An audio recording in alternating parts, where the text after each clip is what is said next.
This incident is from custom-built, ultra-modern glass and timber smart homes sitting on 20 acres of isolated, snow-draped forest just outside of Telluride, Colorado.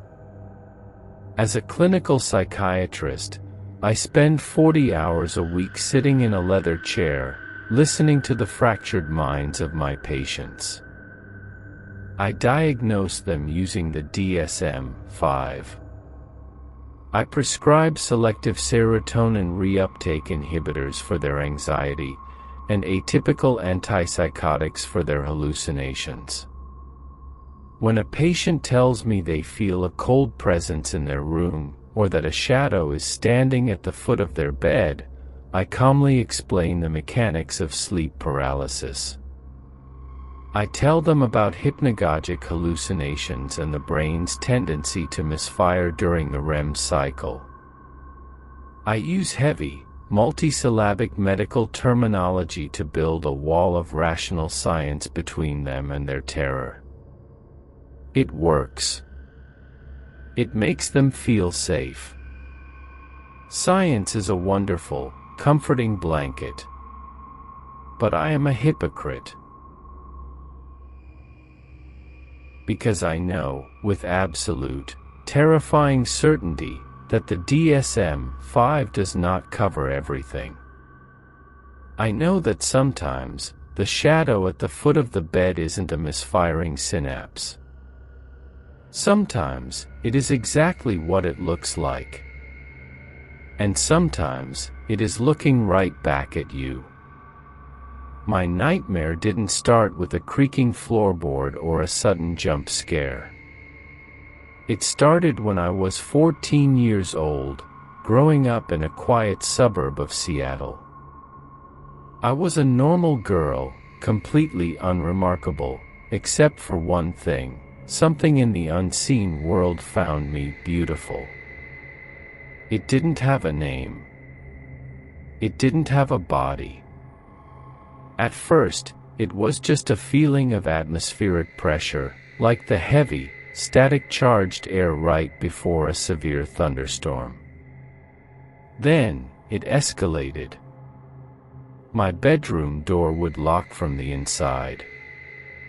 The temperature in my room would plummet so fast my breath would form clouds in the middle of July. My personal belongings, my hairbrush, my diary, my clothes, would be moved, sometimes arranged in disturbing, obsessive patterns on my bed. The entity was a parasite. An ancient, unseen stalker that had attached itself to my specific frequency. It was incredibly jealous. If I had a friend over, they would suddenly feel violently nauseous or be pushed down the stairs by unseen hands. I was isolated, terrified, and convinced I was losing my mind. My parents spent tens of thousands of dollars on psychologists, neurologists, and brain scans. They thought I had early-onset schizophrenia. It wasn't until my parents, desperate and exhausted, took me to see Dr. Eris Thorne that the nightmare paused. Dr. Thorne wasn't a traditional therapist. He was a retired neurologist who had spent his latter years studying the intersection of electromagnetic fields and human consciousness. I will never forget the clinical, grim look on his face when he walked into the examination room, took one look at the air around me, and said, "You have a suitor. A very old, very possessive one." He didn't give me pills. He gave me an anchor. It was a heavy, incredibly ugly pendant made of a dense, dark alloy, a mixture of cold iron, barium, and oxidized silver. It was roughly the size of a matchbox, covered in microscopic, geometric grooves that dug into my collarbone. "This is a Faraday cage for your aura, Sarah," Dr. Thorne had told me, fastening the thick leather cord around my neck. Entities like the one stalking you don't see with eyes. They see with frequency. They track your emotional and electrical resonance. This alloy disrupts that resonance. As long as this is touching your skin, you are invisible to it. It will search for you, it will rage, but it will not find you. But you must never, ever take it off. If you do, it will see you shining like a lighthouse in the dark. I wore that ugly chunk of metal for 16 years. I wore it in the shower. I wore it to my high school graduation. I wore it under my wedding dress when I married Mark. The heavy, cold weight of it against my sternum became my baseline for safety. And for 16 years, the air was clear. The static was gone. I became Dr. Sarah Bennett, a woman of science, leaving the supernatural behind. Until our 3-year anniversary. Mark and I had recently moved into our dream home, a breathtaking, multi-million-dollar architectural marvel that he had designed himself. It was nestled deep in a heavy pine forest in the mountains near Telluride, Colorado. The design was heavily reliant on nature, featuring massive, reinforced glass walls that made you feel like you were living outside in the snow. It was incredibly beautiful, but utterly isolated. It was a Tuesday night in mid-December. A massive snowstorm had rolled over the mountain pass, dumping 3 feet of fresh powder and completely cutting off the winding dirt road that led to the highway. We were snowed in, but the house was built for this. The state-of-the-art geothermal HVAC system kept the interior at a perfect 72 degrees. A fire was roaring in the massive stone hearth. Beethoven was playing softly over the integrated surround sound system. It was perfect. Clinically, structurally perfect. We were sitting on the plush leather sofa in the center of the vast living room. Beyond the glass walls, the night was a wall of absolute, crushing blackness, speckled only by the swirling white flakes of snow illuminated by the exterior security lights. Mark smiled at me, swirling a glass of expensive Cabernet. "Happy anniversary, Dr. Bennett," he said, reaching behind the sofa cushions.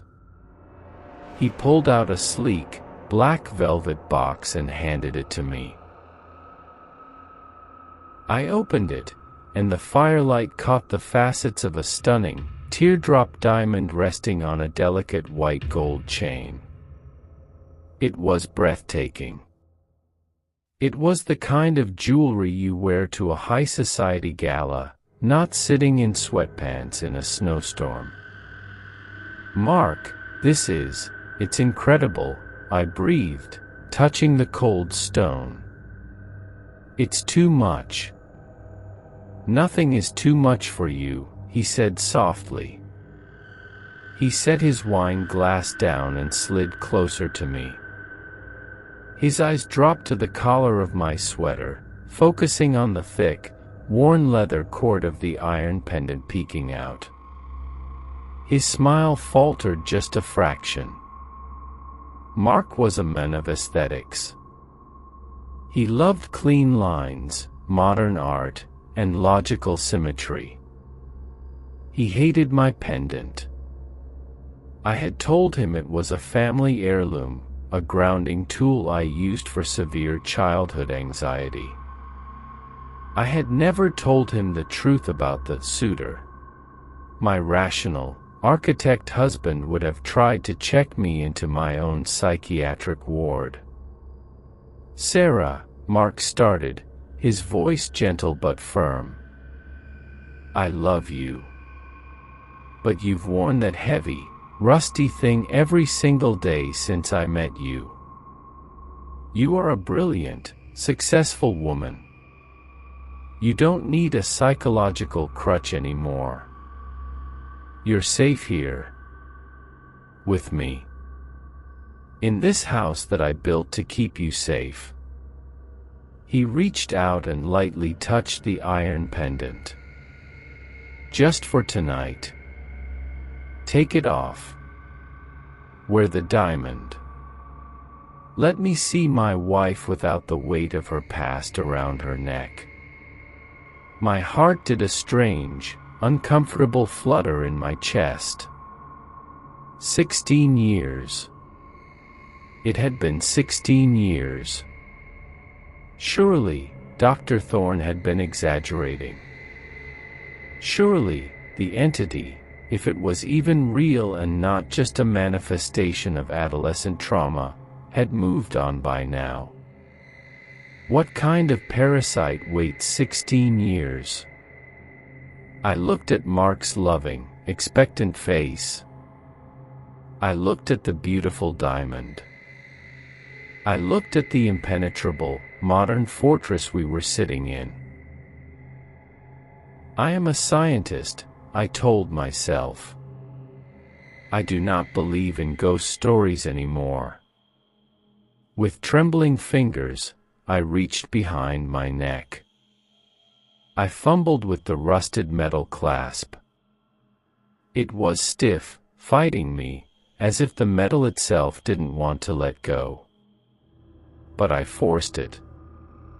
Click. I pulled the heavy iron pendant away from my chest and dropped it onto the glass coffee table. It landed with a dull, heavy thud that seemed far too loud for the quiet room. Mark smiled, taking the diamond necklace and carefully fastening it around my neck. "There," he whispered, kissing my cheek. "Perfect." I smiled back. But internally, a massive, primal alarm bell was screaming. The moment the iron lost contact with my skin, the atmosphere in the room shifted. It wasn't a sudden, Hollywood-style gust of wind. It was subtle. Clinical. The barometric pressure in the massive living room dropped so rapidly that my ears popped. The air suddenly smelled different. The crisp, clean scent of the pine fire was immediately overwritten by a faint, metallic odor. It smelled like ozone. Like the air right after a lightning strike.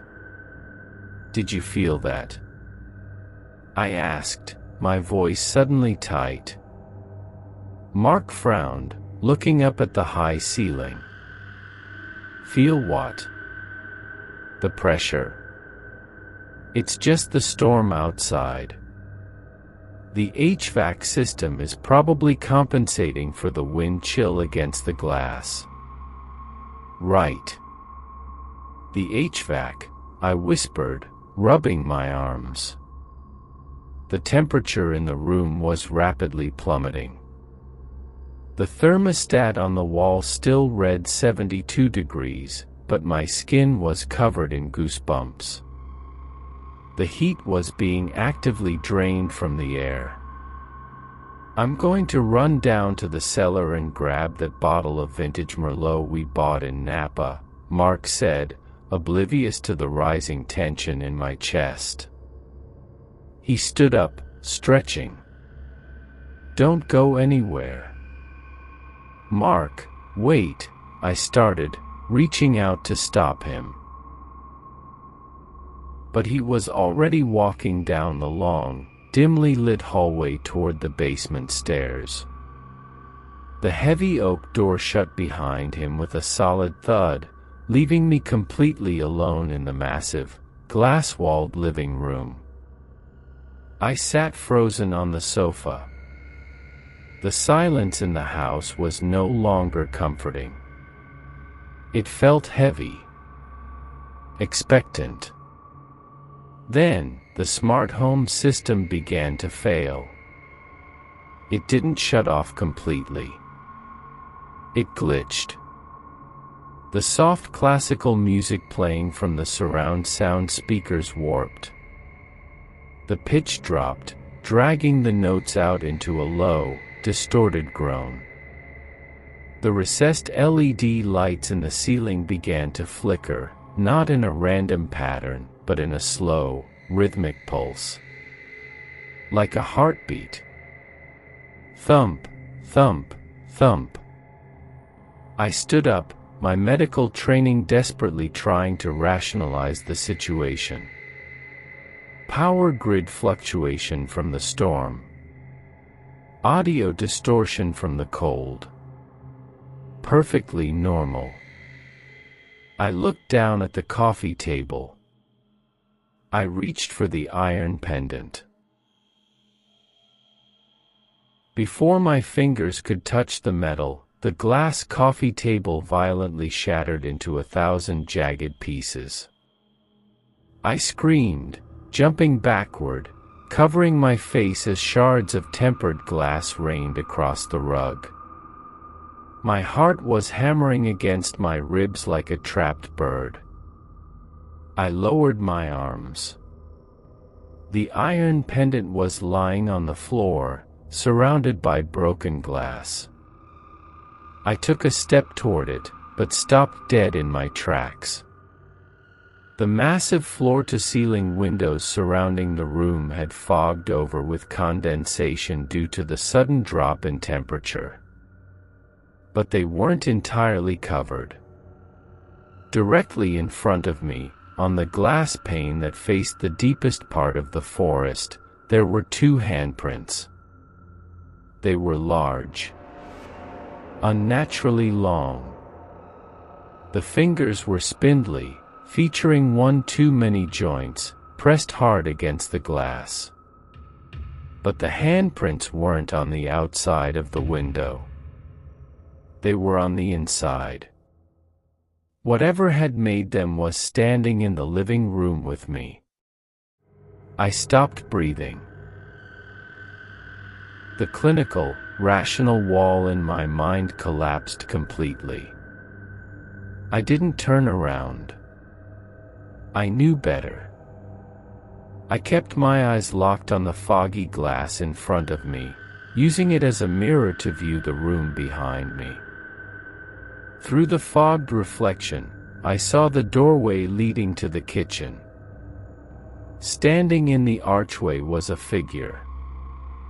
It was incredibly tall, its head almost brushing the 9-foot doorframe. It had no discernible features, just a mass of undulating, impossible shadow that seemed to suck the ambient light out of the room. It wasn't standing still, it was twitching, vibrating with an ancient, suppressed energy. It had found its lighthouse. 16 years of starvation, and it had finally found me. The entity slowly raised one of its long, shadow-draped arms. It pointed a single, impossibly long finger directly at the back of my head. And then, it spoke. It didn't use a monstrous, demonic growl. It didn't roar. It used a voice that sent a spike of pure, unadulterated ice directly into my veins. It used Mark's voice. "Sarah." The entity whispered, the sound not coming from the kitchen, but echoing directly inside my inner ear. "You look so beautiful in diamonds." Down in the cellar, I heard the muffled sound of a glass bottle shattering on the concrete floor, followed by the heavy, terrifying thud of a body hitting the ground. The entity behind me took a slow, deliberate step onto the hardwood floor. The suitor was back. And this time, it wasn't going to let me wear the pendant ever again. My autonomic nervous system hijacked my body before my conscious brain could even process the threat. The human body is hardwired for survival. When faced with a predator, the amygdala floods the bloodstream with epinephrine, dilating the pupils, pulling blood away from the digestive tract, and forcing oxygen into the muscles. It is the fight or flight response, a biological mechanism designed to escape lions and wolves. But there is no biological protocol for a shadow that speaks with your husband's voice. I remained perfectly still, my eyes locked on the fogged glass of the window, staring at the reflection of the archway behind me. The entity did not rush me. It didn't need to. It knew I was trapped in a glass box, surrounded by 3 feet of snow and 0 miles of civilization. It possessed the terrifying, infinite patience of something that does not experience time the way mortals do.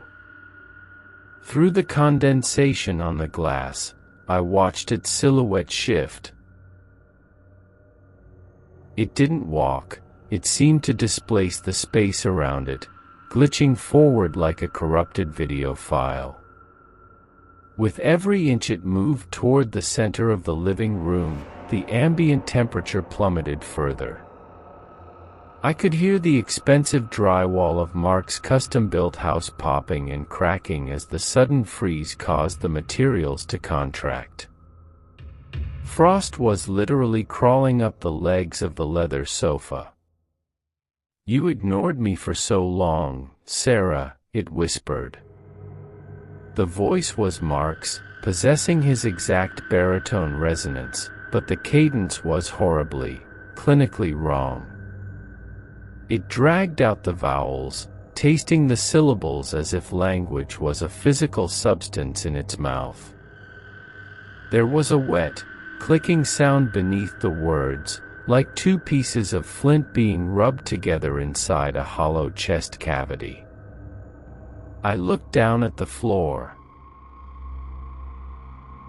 The heavy iron pendant, my anchor, my shield, my 16 years of sanity, was resting on the hardwood, surrounded by the jagged teeth of the shattered glass coffee table. It was exactly 5 feet away from my boots. If I could reach it. If I could just press that ugly, cold alloy against my skin, the Faraday cage would snap shut. I would vanish from its radar. "Don't," the entity said. It wasn't a request. The word hit me with physical force, a concussive wave of atmospheric pressure that forced the air out of my lungs. I dove for the pendant anyway. I launched myself off the sofa, my knees slamming into the hardwood, ignoring the biting pain of the broken tempered glass slicing through my sweatpants. My fingers stretched out, my nails grazing the thick leather cord of the necklace. Before I could close my fist around it, the shadow moved. It didn't step on my hand. It simply materialized between me and the pendant. The air around its legs was so violently cold that it burned like dry ice. It lowered a long, multi-jointed appendage that vaguely resembled an arm. It possessed an anatomy that defied biomechanics, the limb bent in 3 places, like the hind leg of a dog, ending in a cluster of long, impossibly thin digits. It kicked the pendant.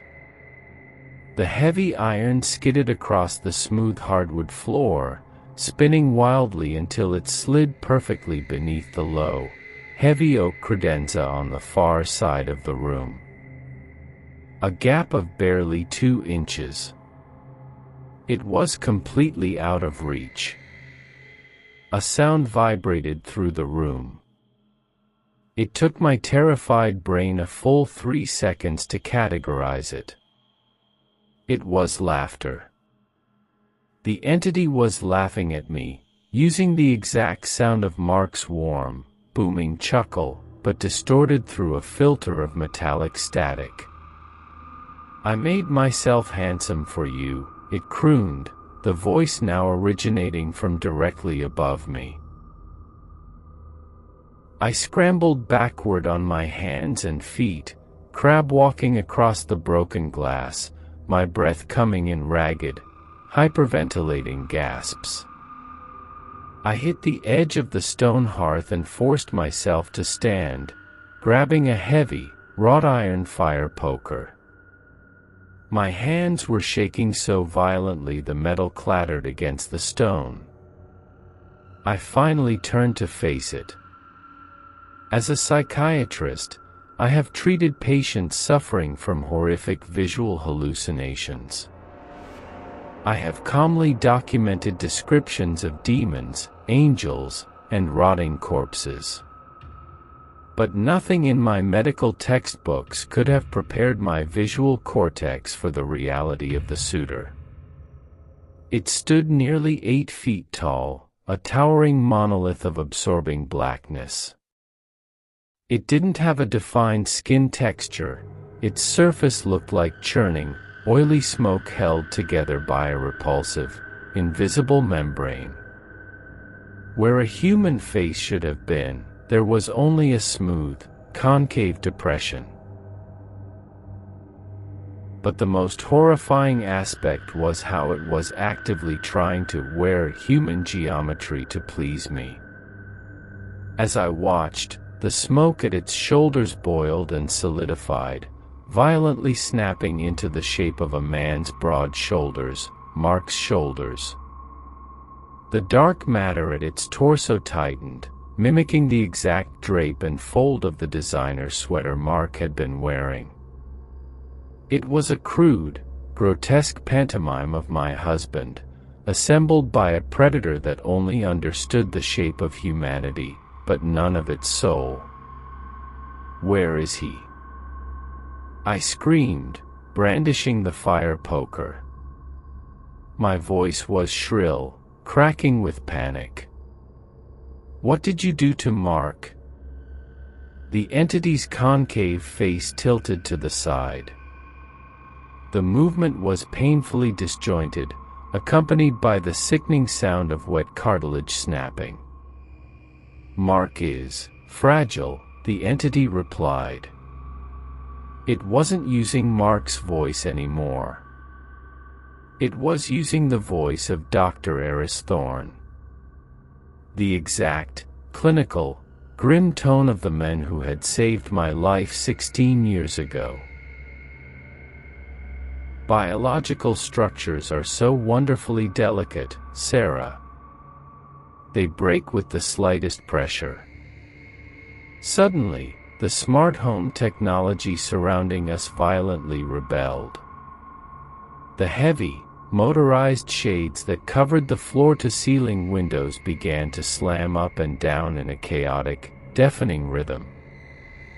The surround sound system shrieked with a high-pitched audio feedback loop that felt like needles driving into my eardrums. The recessed lighting strobed in blinding flashes of clinical white, turning the living room into a dizzying nightmare of strobe-lit horror. It was sensory overload, a calculated psychological tactic designed to induce total panic and break my mental defenses. It wanted me helpless. It wanted me terrified. "I'm the only one who truly sees you," the entity whispered, the voice slicing clearly through the deafening chaos of the glitching house. It took a step toward me. I didn't wait. I threw the heavy iron fire poker directly at its chest with all my strength. The iron bar sailed through the air and struck the entity squarely in its mass. There was no impact. The heavy metal simply passed through the oily, black smoke of its torso as if hitting a thick fog bank, clattering uselessly to the floor behind it. It didn't even flinch. It just kept gliding forward. I spun around and bolted for the kitchen. My bare feet slipped on the polished marble floors, but pure adrenaline kept me upright. I rounded the massive quartz island, my eyes darting frantically for an exit, a weapon, anything. The kitchen was a masterpiece of modern design, sleek, minimalist, and entirely devoid of anything that could hurt a creature made of dark matter. I needed to get to the cellar. I needed to find Mark. The cellar door was situated at the end of a long, narrow hallway off the kitchen, a hallway lined with large, framed black and white architectural photographs Mark had taken. I sprinted down the corridor, my bloody feet leaving red smears on the pale wood. The lights in the hallway suddenly died, plunging the corridor into pitch blackness. I slammed back against the wall, my chest heaving. The darkness was absolute. The only light came from the faint, strobing flashes spilling out from the living room behind me. Then, the psychological warfare deepened. From the shadows at the far end of the hall, near the cellar door, I heard crying. It was a soft, muffled sobbing. I froze. "Mark," I whispered. The sobbing hitched. "Sarah." "Oh God, Sarah, it hurts. It hurts so much." It was Mark. It sounded exactly like him in a state of sheer, excruciating agony. The voice was weak, bubbling with what sounded like fluid in his lungs. My heart broke. My clinical detachment shattered completely. "Mark, I'm coming. I'm right here." I pushed off the wall and started running blind down the dark hallway toward his voice. I didn't care about the darkness, my husband was dying in the dark, and I was going to save him. "Please, Sarah," it broke my legs. "I can't move," the voice wept from the shadows. I reached the end of the hall, my hands desperately patting the walls until my fingers grazed the cold, brushed steel handle of the heavy oak cellar door. "I've got you, I'm opening the door," I cried, grabbing the handle.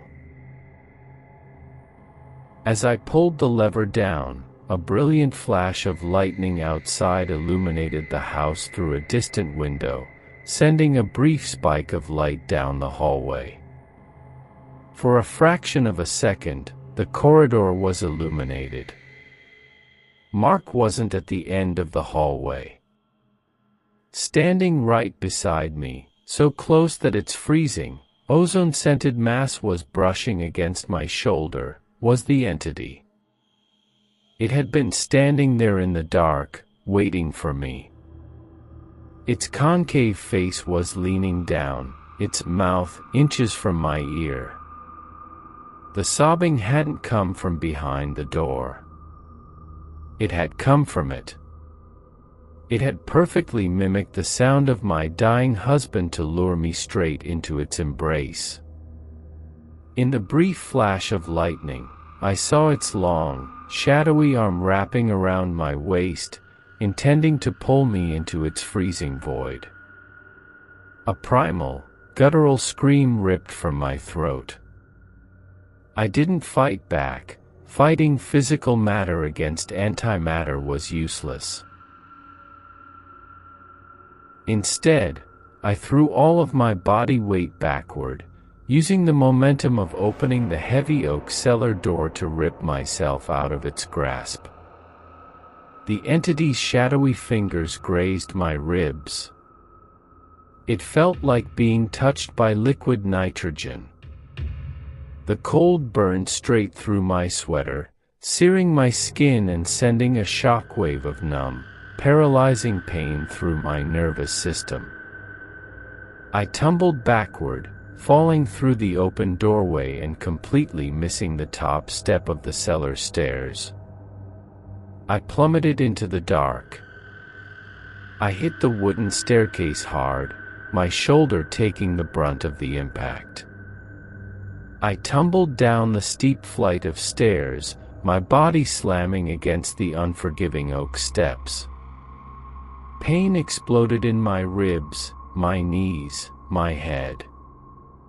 I rolled uncontrollably until I hit the concrete floor of the basement with a sickening thud. For a long moment, everything was silent. My ears were ringing. My vision swam with dark, colorful spots. I lay on the freezing concrete, gasping for air that felt like it had been knocked out of me permanently. My shoulder throbbed with a hot, sharp pain that told my medical brain I had likely suffered a hairline fracture of the clavicle. I forced my eyes open. The cellar was pitch black.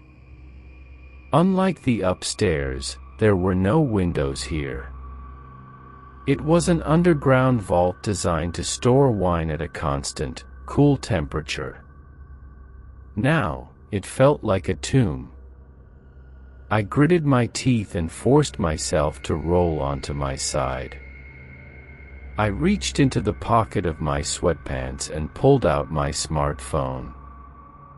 My fingers were slick with cold sweat and my own blood, but I managed to hit the flashlight button. The bright LED beam cut through the absolute darkness, illuminating the massive, wooden wine racks that lined the walls. Hundreds of expensive bottles of wine cast long, distorted shadows across the concrete. I swept the beam around the room, my breath pluming in the icy air. The geothermal heating down here was completely dead. Mark. I rasped, my voice barely above a whisper. Flashlight beam hit the far corner of the cellar, near the massive, industrial HVAC unit. The beam illuminated a pair of brown leather loafers. Mark's loafers. I scrambled to my feet, ignoring the searing pain in my collarbone. I limped forward, keeping the light fixed on the corner. Mark. Oh, thank God, I sobbed, closing the distance. I rounded the edge of a tall wine rack and pointed the beam down at the floor. Mark was there. He was lying on his back, propped up against the cold metal of the HVAC unit. His expensive designer sweater was torn, and his head was slumped forward onto his chest. Beside him, a shattered bottle of vintage Merlot had painted a dark, spreading stain across the gray concrete. I dropped to my knees beside him, my clinical training instantly taking over. I reached 2 fingers out and pressed them against his carotid artery, desperate to feel the rhythmic pulse of life. His skin was freezing cold. But there was a pulse. It was faint, thready, and dangerously slow, but it was there. He was alive. He was unconscious, likely from a severe concussive blow to the back of the head. Mark, wake up. Please, honey, you have to wake up, I begged, shaking his shoulder. He groaned, a low, painful sound, and his head lolled to the side. His eyelids fluttered open, revealing eyes that were glassy and unfocused. "Sarah," he mumbled, his words slurred. What happened?" "It was so cold. We have to get up. We have to get out of the house." "Now," I said, grabbing his arm and trying to hoist him up. Mark winced, trying to find his footing on the slick concrete. As I pulled him upward, my flashlight beam swept across the ceiling of the cellar. I froze. The breath caught in my throat like a shard of glass. Directly above us, clinging to the exposed wooden beams of the cellar ceiling like a massive, terrifying spider, was the entity. It hadn't stayed upstairs. It had followed me down. But it wasn't a shadow anymore. It was actively feeding on the massive amount of terror I was radiating. And as it fed, it was gaining mass. It was becoming physical. Its skin was no longer oily smoke, it was a pale, translucent, gelatinous membrane stretched tight over an elongated, skeletal frame. Its concave face was beginning to bulge, forming crude, mockery-like features. It was building a face.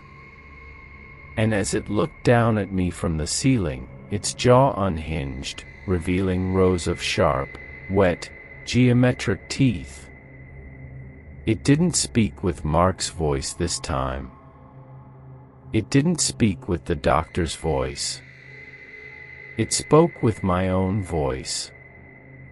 "Till death do us part, Sarah," my own voice echoed from the ceiling, dripping with malice. And then, the entity dropped from the rafters, plunging straight toward us. There is a clinical term called dissociation.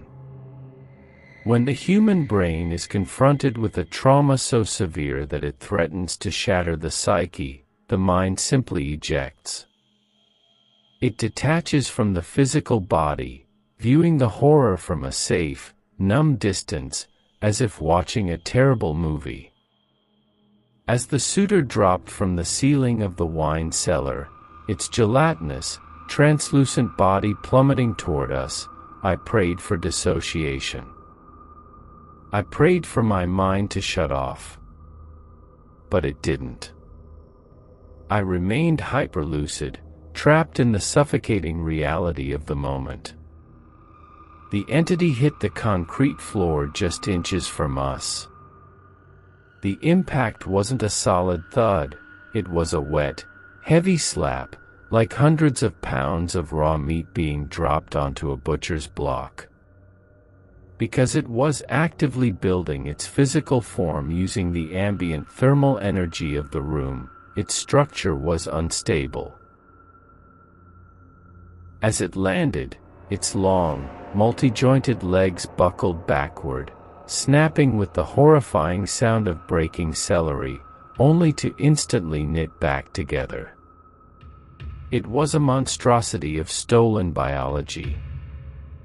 Underneath the pale, stretched membrane of its new skin, I could see dark, oily veins pulsing with thick, black fluid.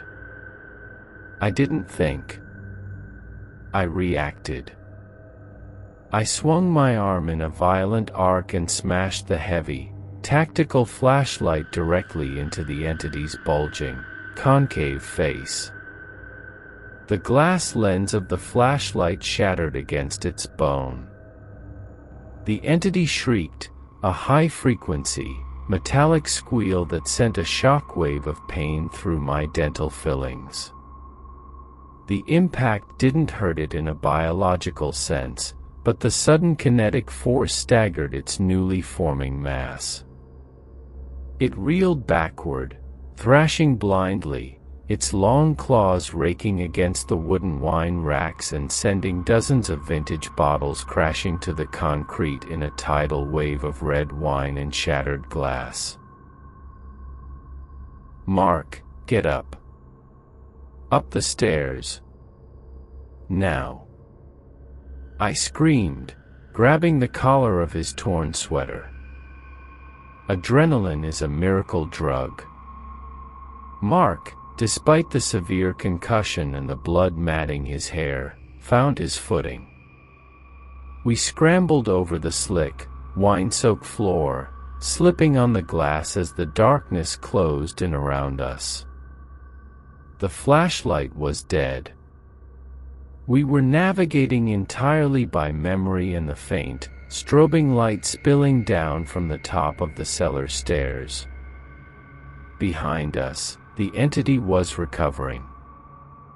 I could hear its wet, heavy limbs slapping against the concrete, scrambling over the broken glass with terrifying speed. "I'm not finished with you, Sarah," it hissed, the voice echoing off the concrete walls. It was blending my voice with Mark's now, creating a sickening, dual-toned harmonic. "We have eternity to play." We hit the bottom of the wooden staircase. Mark stumbled, his hands grabbing the railing. I pushed him from behind, practically carrying his dead weight up the narrow flight of stairs. My fractured collarbone screamed in agony with every shove, a hot, stabbing pain radiating down my arm, but I ignored it. "Keep moving. Don't look back," I yelled. I made the mistake of looking down. Just 2 steps below me, the entity was crawling up the stairs. It wasn't walking. It was pulling itself up with its elongated arms, its body twisting in a serpentine motion. In the strobing light from the hallway, I could see its face. It had managed to form eyes. They were completely black, devoid of sclera or irises, wide and unblinking, locked onto my ankles. It lunged, its freezing, translucent fingers wrapping around my right calf. The cold was absolute. It wasn't just the absence of heat, it felt like localized necrosis. The temperature plunged so violently that the moisture in my sweatpants instantly crystallized into rigid ice. The pain was blinding, a deep, cellular burning that shot straight to my spinal cord. I screamed, kicking backward with my free leg. My heavy winter boot connected squarely with the entity's jaw. The jaw unhinged completely, swinging loosely on a hinge of dark cartilage, but its grip on my leg didn't loosen. It was dragging me backward, pulling me down into the freezing dark. "Sarah!" Mark yelled. He had reached the top of the stairs. He turned, his concussed eyes widening in absolute horror as he finally saw the thing that had invaded his perfect house. Mark wasn't a fighter. He was an architect. He understood load-bearing walls, structural integrity, and leverage. He looked from the monster to the heavy, solid oak cellar door hinged at the top of the stairs. "Let go of my wife," Mark roared. He didn't run down the stairs to fight it. Instead, he grabbed the thick iron handle of the heavy oak door. He threw his entire body weight forward, violently slamming the massive door shut just as I dragged myself over the top step. The heavy oak slammed down on the entity's elongated arm with the force of a guillotine. The creature let out a deafening, inhuman roar. The sheer kinetic force of the heavy door didn't sever the limb, its biology was too dense, but it crushed the joint, forcing the entity to release its grip on my frozen leg. I rolled onto the hardwood floor of the hallway as Mark threw his weight against the door, sliding the heavy steel deadbolt into place. Boom. The door shuddered violently on its hinges. The entity was ramming it from the other side. The thick oak cracked down the center, a jagged splinter of wood erupting into the hallway. "It won't hold," Mark gasped, sliding down the wall, clutching his bleeding head. "What the hell is that thing, Sarah? What is happening?" "I'll explain if we survive," I choked out, grabbing his arm. "The living room." I dropped the pendant. "I need the pendant." We scrambled down the dark, freezing corridor. The smart home was entirely dead now. The strobe lights had burnt out, leaving the house bathed only in the pale, ethereal glow of the moonlight reflecting off the 3 feet of snow outside the massive glass windows. We burst into the living room. It looked like a war zone. The beautiful, multi-million-dollar space was a graveyard of shattered tempered glass and frost. The ambient temperature was easily below 0. My breath hung in the air like thick smoke. Boom. Crack. The sound of the cellar door finally giving way echoed through the house. The entity was loose on the main floor. "Where is it?" Mark panicked, looking frantically around the massive, shadowy room. Under the credenza, I pointed to the heavy oak cabinet on the far side of the room. "Mark, listen to me.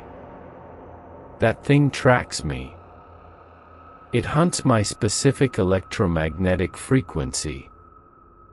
That iron pendant acts as a Faraday cage. If I put it on, I become invisible to it." "Then get it," Mark said, his teeth chattering from the extreme cold. "I'll distract it." "You can't fight it, Mark. It's not biological."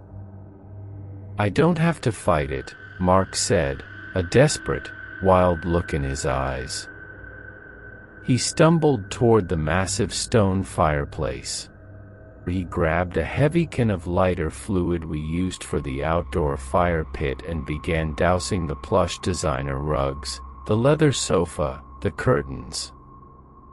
"I just have to change the environment." From the dark hallway, the entity emerged.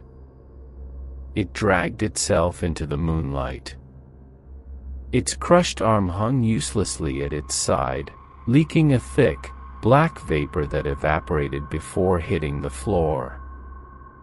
It was furious. The illusion of Mark, the illusion of humanity, was gone. It was a towering, skeletal nightmare of pure, obsessive malice. It saw me. It let out a clicking, chittering sound and began to glide across the shattered glass toward me. "Hey! You ugly parasite!" Mark screamed. He struck a match and dropped it onto the lighter fluid-soaked rug. A wall of brilliant, roaring orange flame erupted in the center of the living room, creating a massive barrier of intense thermal energy between the entity and me. The sudden, violent shift in temperature, from sub-zero to hundreds of degrees in a millisecond, wreaked havoc on the entity's newly formed physical mass. The creature shrieked, recoiling from the flames. The extreme heat was destabilizing the ambient cold it needed to maintain its physical form. Its translucent skin began to bubble and pop, releasing jets of freezing black smoke. Go!" Mark yelled over the roar of the fire. I dropped to my hands and knees and low-crawled around the perimeter of the blazing room. The heat was blistering, stinging my eyebrows and drying the blood on my face. I dragged myself over the shards of the coffee table, ignoring the glass embedding itself into my palms. I reached the heavy oak credenza. I flattened my cheek against the freezing hardwood floor and reached my arm into the narrow, 2-inch gap beneath the heavy cabinet. My fingers brushed a piece of broken glass. I pushed deeper, my shoulder joint screaming in protest. Clink. My fingertips grazed the thick leather cord. "Got it," I sobbed, closing my fist around the heavy iron alloy. I yanked my arm out from under the credenza and sat up. The wall of fire in the center of the room suddenly parted. The entity stepped through the flames. It had shed its physical, gelatinous skin, returning to its true form, a towering monolith of oily, absorbing shadow. The fire couldn't burn it because it was no longer physical. It was pure, raw frequency. And it was standing directly over me. "Mine," the entity roared, the sound vibrating with enough force to shatter the remaining intact windows in the living room. A blizzard of snow and glass blew into the room. The entity lunged down, its shadowy hands reaching for my face to pull my consciousness into its dark void. I didn't try to run. I didn't try to fight. I raised both hands, pulled the heavy leather cord over my head, and slammed the cold iron pendant against my bare chest. Click.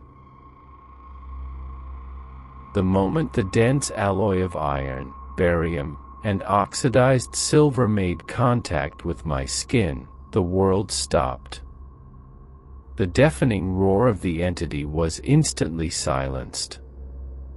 The crushing, freezing barometric pressure vanished, replaced immediately by the natural, biting cold of the Colorado blizzard blowing through the broken windows. The entity was still standing inches from me, its hands outstretched. But it froze. Its blank, concave face darted wildly to the left, then to the right. It was frantically searching the space around me. It was looking right through me. Dr. Thorne had been right. The Faraday cage was closed. My frequency was muted. To the entity, I had just ceased to exist in the universe. It let out a pathetic, high-pitched whine of total confusion and starvation.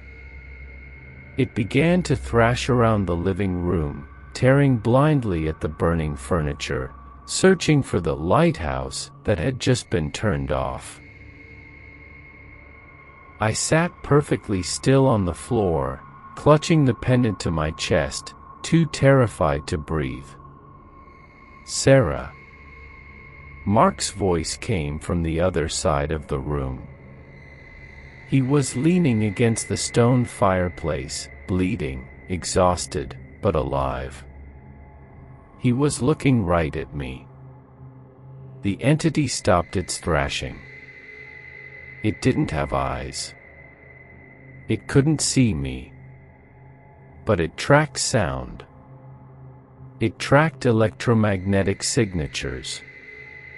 It tracked human life. It slowly turned its massive, shadowy head toward the sound of Mark's voice. My heart dropped into my stomach. The blood in my veins turned to ice. The iron pendant protected me. It hid my frequency. Mark didn't have a pendant. To the entity, Mark was shining like a beacon in the dark. The entity didn't glide. It snapped across the room with terrifying, supernatural speed, materializing directly in front of my husband. "Mark, run!" I screamed, tearing the pendant away from my chest to expose myself, to draw it back to me. But it was too late.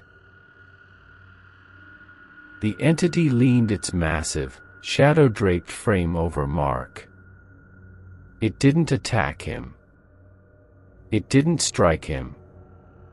It reached out its long, spindly fingers and gently, almost lovingly, stroked the side of Mark's terrified face. And then, the entity spoke to my husband. It didn't use its demonic, metallic voice. It didn't use the doctor's voice. It looked down at Mark, and it used my voice. "I love you, Mark," the monster whispered, sounding exactly like me on our wedding day. "We are going to be so happy together." The fire alarms finally kicked in, their deafening sirens drowning out Mark's screams as the shadow enveloped him completely. I sit in a brightly lit psychiatric ward now.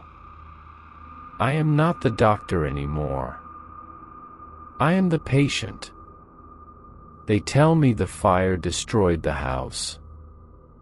They tell me Mark died of severe smoke inhalation. They tell me the trauma broke my mind. I nod.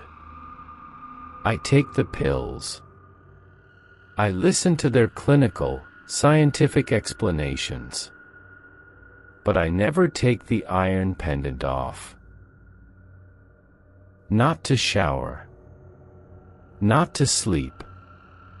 Because every night, when the ward goes dark and the nurses leave, the shadow stands in the corner of my sterile hospital room. It can't see me. It can't touch me. But it stands there for hours, staring blindly into the room, and it cries. And it cries with Mark's voice.